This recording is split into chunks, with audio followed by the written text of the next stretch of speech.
because he kicked off his "Thank you, America. Thank you for going to the polls. Right. Thank you for believing in me." So we actually got to follow him yesterday. And right before he went out on stage, before he made that announcement about General Mattis, he talked to me on camera. So this was our interview. Awesome. I feel great. I'm very happy. The country is going to be, it's all about making America great again. That was the theme. We had a big day yesterday, as you know, with what we did with Carrier. 1,100 jobs, 1,100 jobs are going to now stay in this country instead of moving to Mexico after they already made a decision. So we're very happy. What was your response to President Obama and his staff saying, yeah, that was great, but we've done better?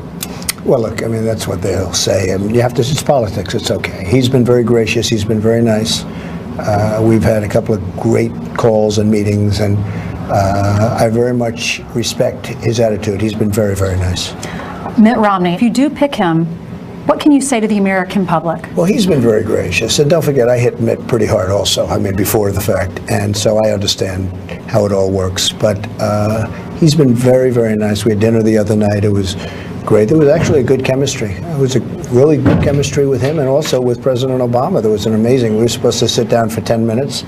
And we ended up sitting down for about an hour and a half, keeping everybody waiting. Mm-hmm. But we had a great talk. And so I don't know, but we'll see what happens. We're going to pick our Secretary of State. We have some other announcements coming up literally very soon. And people are loving our choices so far. We're going to have an amazing cabinet. No more announcements this week, you've said. What about next week? When can we they'll start next week, big league. We already have some that we have, but they'll be starting next week, big league. We have some tremendous people that are coming on. We're getting credit for having one of the great cabinets ever picked.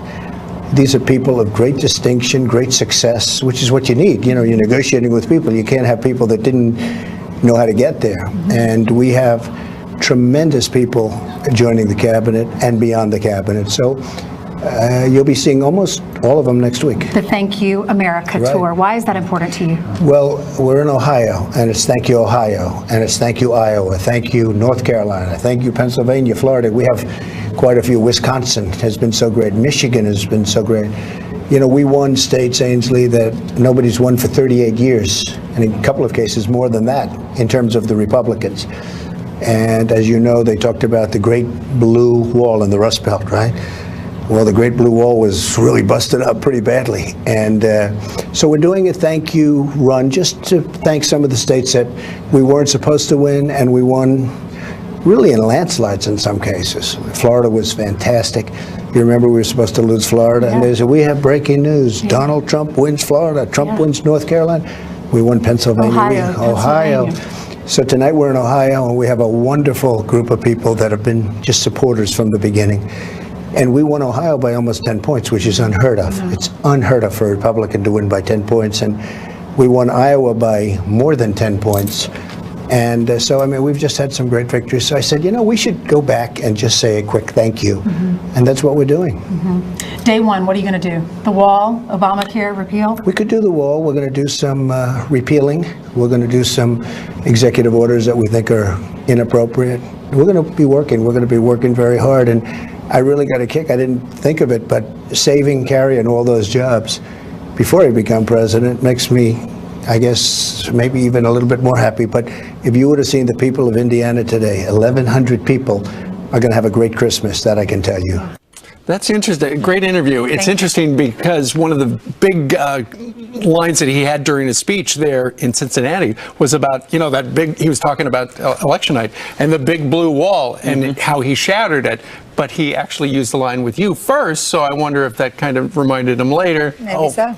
Maybe I'll do that. Indeed. Maybe and you said, we commented, his answer, you tried to, see what he would say about President Obama. You pushed that, and Mitt Romney, but very presidential in his answers, played it straight. And I think, not surprising people, but this is what he said he would do, and it's exactly what he's doing. Mm-hmm. It's been quite a ride for all of us as a country to watch this election unfold over the, 18 months, 17 months when he was running, and to watch him become more and more presidential. And some of those responses, they were very nice. He said we're going to build a wall, maybe some repealing. Right. Who knows? Well, and then he fell on the sword with Mitt Romney. He was saying, I said some bad things about him too. I hit him hard.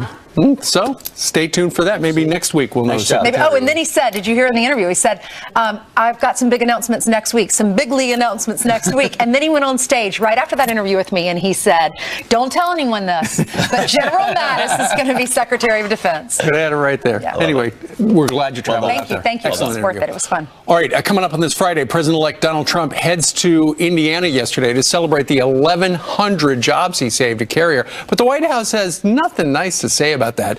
Ed Henry reporting from D.C. on that next. That's right. And right now, Rick Reichenmuth is hundreds of feet above Ooh, the look at ground, that. getting ready to go over the side of a building. Rick, why are you doing that? Great question. It's been 7 years now, and I ask myself that every time. Here's the deal. I'm going to start off with the good part. Take a look at how beautiful the sunrise is here. That is the nice thing when you're up on 22 stories. The bad part is, instead of taking the elevator, we're going down this way. I'm doing this coming up this morning. You don't want to miss it. We'll see how this one plays out this year. Guys, more Fox and Friends coming up in just a minute. Yesterday, Jill Stein officially requested a hand recount of 4.8 million ballots in Michigan. But Donald Trump says he's going to fight it by shouting out other numbers while they're trying to count.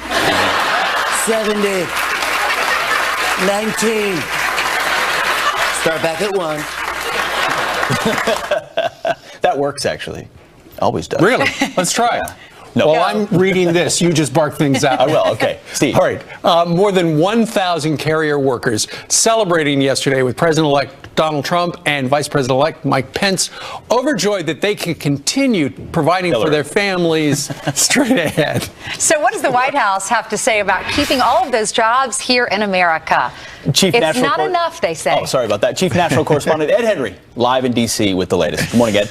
Good morning, guys. It's interesting. Not a bad day's work for the president-elect to save those jobs. And he even did an interview, not just with Ainsley, but then he did one with the New York Times where he said, look, corporate America has to get the message that we have to take care of our workers as well. That sounds like the kind of rhetoric we heard from Hillary Clinton, Bernie Sanders. The White House should say this is great, right? Nope. They say it's not good enough. Watch. We will have two simple rules when it comes to this massive rebuilding effort. Buy American and hire American. On trade, the history of nations teaches us that the strength of a country and its trade and manufacturing sector is vital to both its economic prosperity and national security. The president-elect has indicated that he deserves credit for that announcement, and I guess what I would observe is that if he is successful in doing that 804 more times, then he will meet the record of manufacturing jobs that were created in the United States while President Obama was in office. So they're talking about, okay, this is what President Obama did over 8 years and trying to compare it to what Donald Trump has done before he's even taken office. Kind of interesting, guys. All right, Ed, thank you very much. Also, during Barack Obama's 8 years, Carrier left the United States. Right, right. And he brought Just it back saying. before Details, he's even in Steve, office. details. Sounds like sour grapes. Well, he delivered a beautiful Christmas to 1,000 families. Sure did. No kidding. Yeah. These are human beings. All right. All right. 23 minutes before the top of the hour. Heather has some headlines for I us. Good certainly morning. do. Pete and everyone, we've talked so much about the VA and our veterans health care and this one facility in Wisconsin that is under fire once again. Another horrific report of mistreatment by the VA at this Wisconsin facility that's been dubbed Candyland for overprescribing pain pills to vets.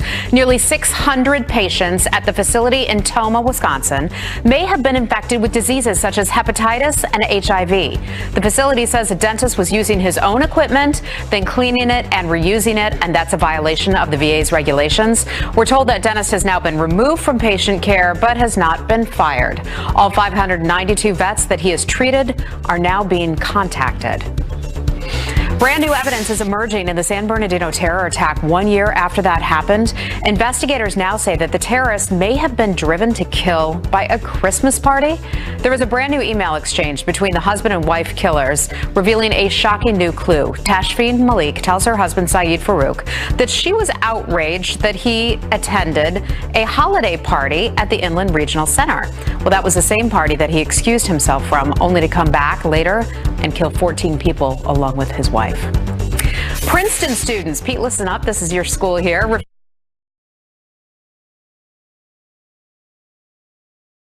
Refusing to cave to a PC education. They are in an uproar over a proposal requiring freshmen to take a class on social inequality.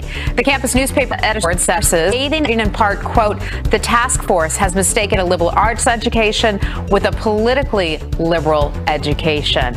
And those are your headlines. Way to go, Princeton. Good stuff. And the Daily Princetonian is not a conservative publication. Right, so for right. them to say it, it shows you how far it's going. It's a good step. Wow. There we go. We'll take it. Well done, Princeton. Meanwhile, who needs a chimney when you can just go down the side of a really tall building? I can't believe he's doing this. Rick Ragmuth is joining us live at the top of the landmark building in Stamford, Connecticut, where he is testing the ropes for Santa. Now, Rick, did you tell your mom not to watch this morning? You know what? I didn't tell my mom this was happening this year. I've learned. She gets so nervous leading up to it that I thought, I'm not even going to let her know because she'll worry about it. Smart. But once I'm done, then I'll let her know. I'm sure her friends will tell her. This morning, how are the ropes? Are they Are you really tight? And are you certifiable, Rick? I mean, So look at all of this right here. So we've got all these safety guys here setting this up. It basically, and they're asking each other questions and looking a little bit confused, which doesn't make me feel very good. But I want to just ask really quick. So this is Michael right up here. He's been doing this for years with us, and I just want to say you sit up here for 4 hours while this is getting going. But if you look what you're sitting on right here, are you at all bothered that you are sitting right on this sledge, Michael? Whoa! Yeah. Wow. You love it. Yep. Okay, well that makes one of Rick, us yeah, he because loves it. I don't think you every do. time I even get here. I could not even do this. I mean, you're all wired up, but you don't even have an idea that behind you is like a 350-foot drop. Well, I know, but I'm not worried. But you're not worried. All right, the trust that I have goes in this guy right here, and you got a big smile on his face. I think he's thinking you fool, you're about to go over this. Right, Rick? And that's what's happening, So, guys. Rick, the reason you are testing out the ropes for Santa is because Christmas season officially starts here in Stamford, Connecticut on Sunday, because Santa will be right where you are, right? Yeah, exactly. The Stamford, Connecticut launches their Christmas season with a big event. Santa rappels down the building, and then they light the Christmas tree. It's always joined by Brian Cashman, the GM of the Yankees, who is here with me this morning, and he's going to be going down this wall, and we're going to kind of figure out why the Yankees are not the first team in New York any longer. We'll ask him. Guys, have fun with that question. Yeah, no kidding. Finally, you've got some good weather, though. I think it was last year. It was raining out there when you were doing it, and windy, too. Yeah, beautiful day. Yeah, it is not. I mean, it's not great, but it's not bad. Okay. It could be worse. That makes me nervous just looking at the camera, looking over the ledge. So be careful. That first step's got to be really tough. And we're going to see Rick go over the side at the conclusion of today's program. Build the suspense. All right, he'll be on the ropes, as he has been many, many times. Meanwhile, remember the Air Force vet who called out the protesters crying over the election results. Quit being crybabies. Ain't nothing free. You ain't no slave. You don't get your way. So you act like a 2-year-old burning up people's stuff. Quit being crybabies. Well, this morning he's back with a message for the people who are now setting fire to the American flag. And President Obama blamed Hillary Clinton's loss on fake news on Facebook. But he won't be able to use that excuse for long. Kurt, the cyber guy, is here with the changes that could be coming to your news feed. There he is. And we're going to talk to him straight ahead. Everywhere I go, people stop and they say.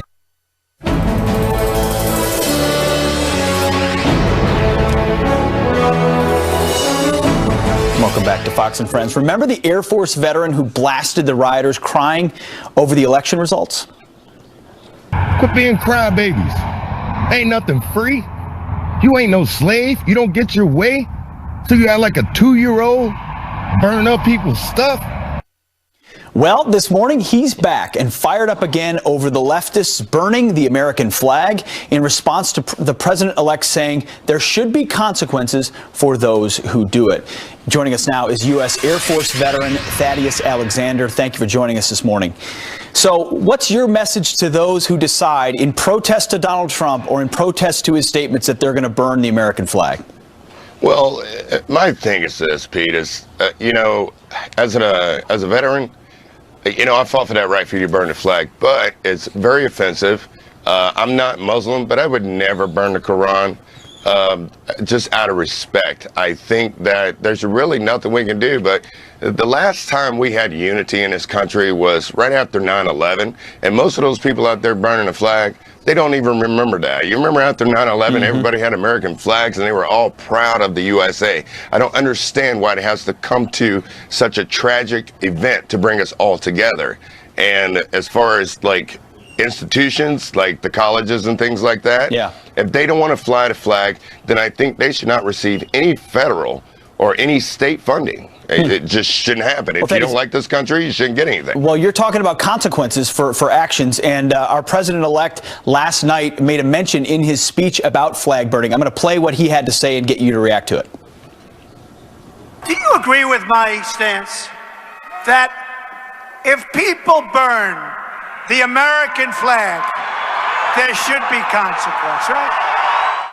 You know, his slogan has been America First. I love the shirt you're wearing, which says the exact same thing. His perspective is we're all in for America, and if you burn that flag, there should be consequences to that and no split allegiances. What do you think about that? Well, you know, I'm a strong offender of the Constitution, so I don't think that we can really say that there's consequences for an individual burning a flag. There's nothing we can do about that. I mean, I would be going against everything that the Constitution represents if I said that.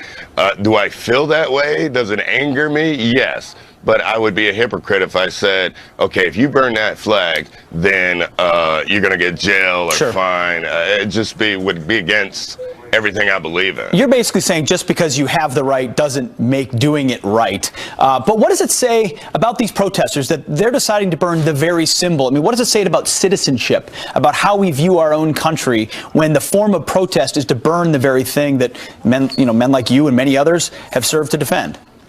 Well, like I said, it's kind of like it's very disrespectful. And if you burn that flag, then how are you going to ask for any benefits of this country? You still want to get Social Security when you're 60 or whatever. You still want to get free medical care, but you burn my flag? You don't deserve any of those things. You don't deserve nothing from this country if you don't love it, because what you're doing is making us a laughingstock for other countries, Russia, North Korea, China, Al-Qaeda. They don't have to come and attack us anymore because we're attacking each other and we're making all Americans look like idiots. Oh, that's right. And try burning a flag in North Korea as well. Thaddeus Alexander, thank you very much for your service and for speaking truth this morning. We appreciate it. Hey, thank you, sir. You got it. All right, still ahead. President Obama blamed Hillary Clinton's loss on fake news on Facebook. But he won't be able to use that excuse for long. Kurt the Cyber Guy is here. There he is, walking in with the changes that could be coming to your news feed and mine next. There he is.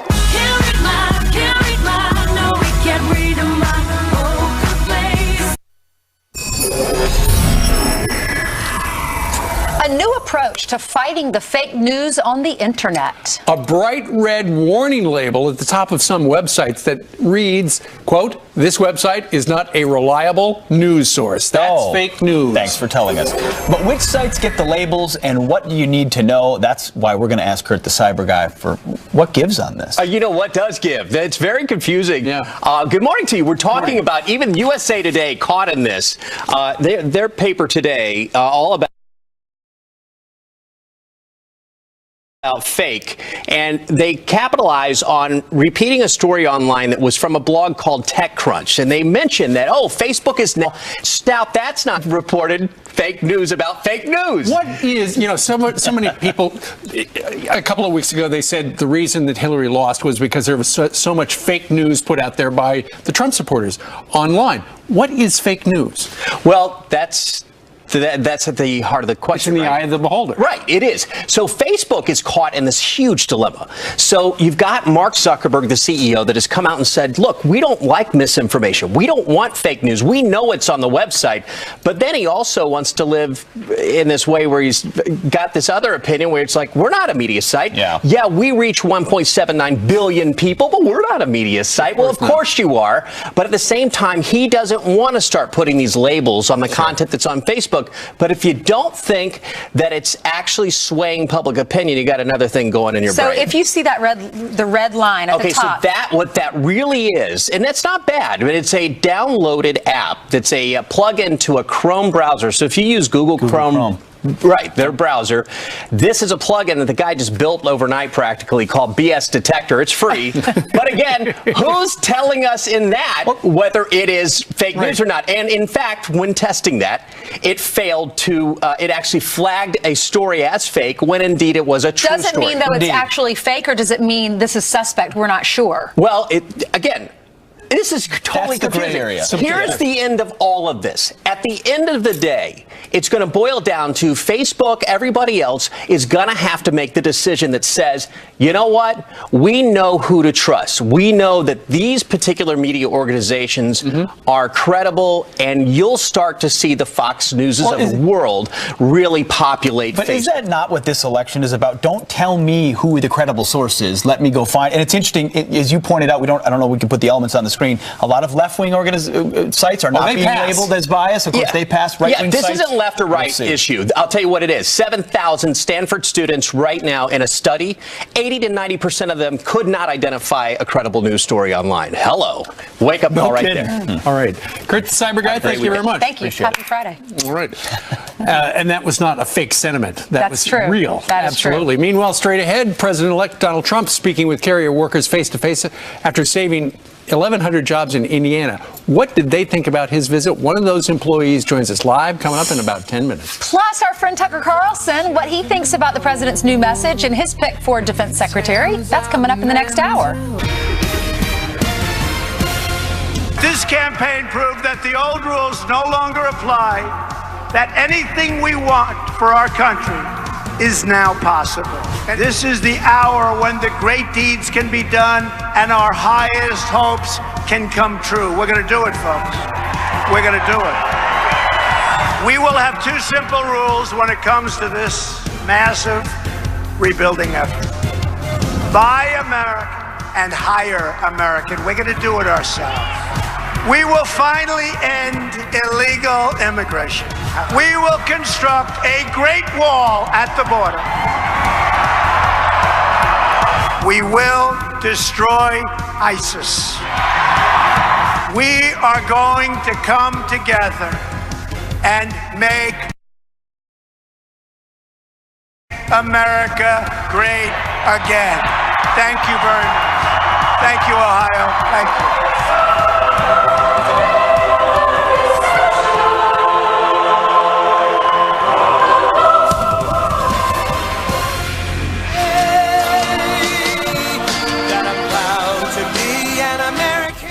There they are, the team, as they took the stage last night in Cincinnati to the strains of Lee Greenwood's God Bless the USA. First stop of the Thank You America tour was Cincinnati at the U.S. Arena. To stand, there are rallies planned for Pennsylvania, Florida, North Carolina, and Michigan.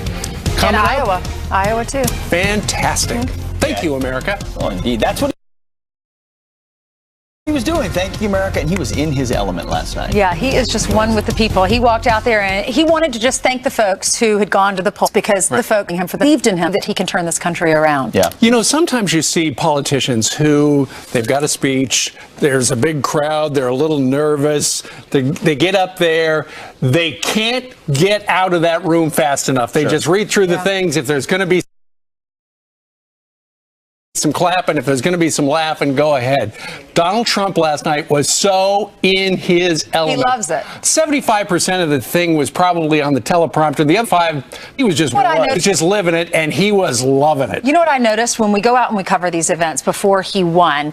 People were, the polls showed this, were afraid to say they were supporting him. Now he has given the Rust Belt, he's given the flyover states, he's given those southern states, the people that never felt like they had a voice or didn't feel like they had a voice anymore. They did not like the direction of this country. And now they are speaking out proudly, saying, he won, we are so excited, and he is going to make America great. They already feel like there's tangible result. When you've seen Carrier in Indiana just earlier in the day saying, here's 1,100 jobs, 1,100 Christmases, as you point out, they're going to be better this year because I put my nose to the grindstone. And people pointed out, he's working on weekends, he's working on holidays. The energy, the feeling that they have that this guy's here and he wants to bring America back, it's infectious. And you saw it in the back and forth with the audience last night. I mean, he gets energy from them and we get energy And he's from such a worker. I'm glad you brought that up because he made that deal with Carrier over the Thanksgiving holiday when most of us were all with our families. I mean, he works 24/7. He's already starting to sound more presidential and to act on some of the promises that he's made to America. And here's the thing. We've heard this statistic a number of times, but 70% of the people in the country have felt over the last couple of years that we are in the ditch, that we are heading down the wrong road. And now, you know, he's not even elected. He's already bringing back jobs. Last night in Cincinnati, stop one of the Thank You America tour, Donald Trump got pretty inspirational. Listen to this. I'm asking you to believe in America once again. We have many challenges, but this is truly an exciting time to be alive. The script is not yet written. We do not know what the next page will read, but I'll tell you, it's going to be a great page. But for the first time in a long time, what we do know is that the pages will be authored by each one of you. Americans, once again, you are the movement. I'm the messenger. I'm just really the messenger. Although I've been a very good messenger, let's face it, right?